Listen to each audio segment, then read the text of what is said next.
Hey there, friends. Today's a talk on something that's a little bit more meaty, I guess. We're talking about ancestors, and we can't talk about ancestors without addressing grief. And this will probably be one of those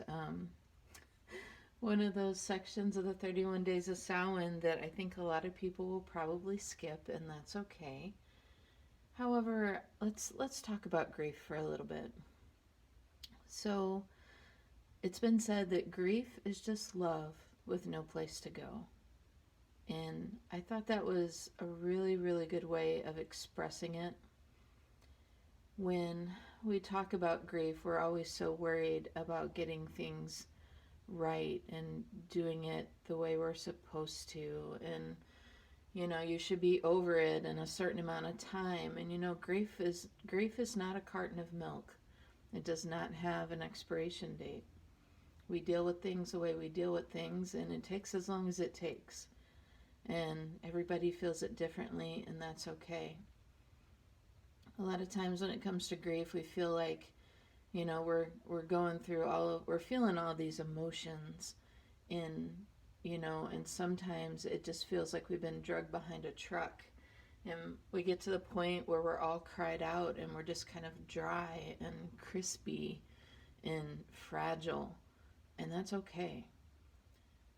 One of the things I wanted to especially talk about when it comes to grief, because, sometimes grief lasts for a really long time. It lasts as long as it lasts. Some grief stays pretty raw for just years and years and years. Some grief softens over time to the point where you can finally remember good things, and it doesn't make you cry every time you think of that person or pet or situation. Grief can come through a lot of ways when it comes to ancestors too. There's grief from abandonment, there's grief from situations, there's the grief of the actual death. And it's important for us to realize that all of these things are valid, and all of these things deserve the opportunity to be healed as well as they can. Some things will never be healed. Sometimes we just have to realize that that person was doing the best they can at the time with the tools that they had, and sometimes people's toolboxes are not very big. But almost always, almost always,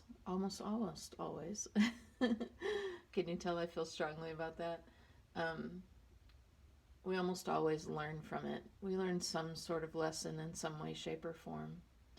And whether it's about that person and them doing the best they could at the time, or understanding that there was confusion around what happened, or just realizing that parts of ourselves or themselves need healing. It's very important to give those things that time and to acknowledge them. It's when we don't acknowledge things is when they sort of fester and bubble up below the surface until they explode into something that's pretty unattractive and ugly. But when it comes to grief, everybody does it in their own way. And to say that you're sorry is sometimes all that we can say. But an important aspect of grief is the idea of holding space. And I don't feel like we talk about it enough, so I kind of wanted to share some of it with you guys here. The idea of holding space for someone is not trying to make them feel better. It's not trying to make the hurt go away. It's not trying to change how they feel about anything. It's not trying to get them to look on the bright side. Even if the person was in pain, even the idea of saying, at least they're not in pain anymore is not helpful. When you hold space for someone, when you truly hold space, you are just there for whatever they need. Whether they call you and say they need that special chicken soup that you make or your special lasagna, or whether they just need someone to yell at because this is all so unfair. Or maybe they just need somebody to put their head on their shoulder while they nap. Holding space is not about trying to fix it. It's not about trying to make it better. It's just being there for that person and whatever they need. When people go through grief, they don't want to hear that it's going to be okay. They don't want to hear that this was for the best. They just need to feel their feelings and know that someone is there in case they need them. And that's what holding space is all about. So when we talk about grief, a lot of times people say they come through grief stronger than before. And if you think of that analogy of the phoenix, there's always this idea that the phoenix, after it burns and dies, it reemerges from the flame, powerful than before, and everything is wonderful, and it rises into the sun. And it's not always like that, especially when it comes to grief. Sometimes we feel those emotions and we get just entirely burned out. The emotions just take everything from us, and like I said earlier, we might feel dry and brittle. And let me tell you, coming out the other side is not always like that phoenix. Sometimes you come out of the flames and the best you can do is just to stand up one day, and then the next day you take a couple steps. Sometimes that rebirth after grief does not happen just all at a moment's notice. Now, it's true, it can make us better. We can learn from those experiences. But trust me, a lot of us are not just rising up out of the flames like nothing has happened. And, today's a great day. Put on your smiley face. That's not the way it goes.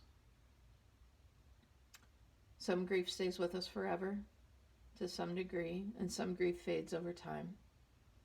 Doesn't matter if it's a person or a pet. Sometimes you still grieve the person, and even if you weren't close to them, you kind of wonder why. What was the connection that I had? Like if you weren't especially close in life. Or maybe you feel the grief of another person who's experienced a loss. Then we come back to that idea of holding space.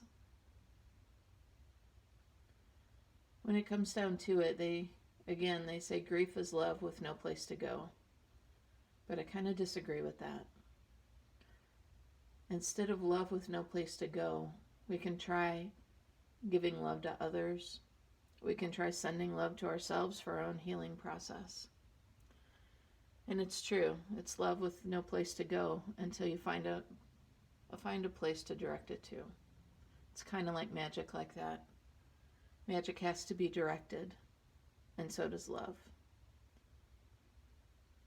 So again, I apologize for this might be a little bit heavier, but I think it's important, especially as spiritual beings, to think about grief and to think about how it relates to our ancestors.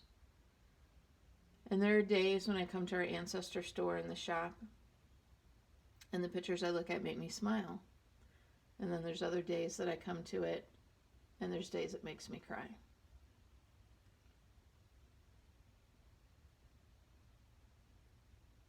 And I know that's just process. It just means there's more healing to be done.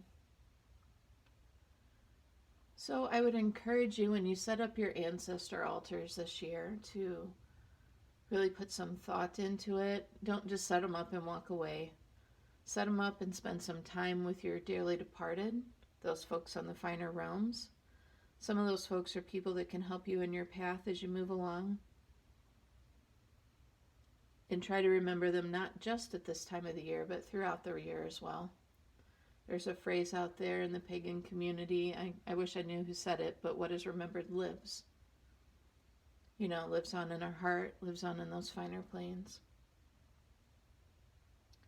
So anyway, I invite you to consider these things as you're setting up your ancestor altar. It doesn't have to be all tears.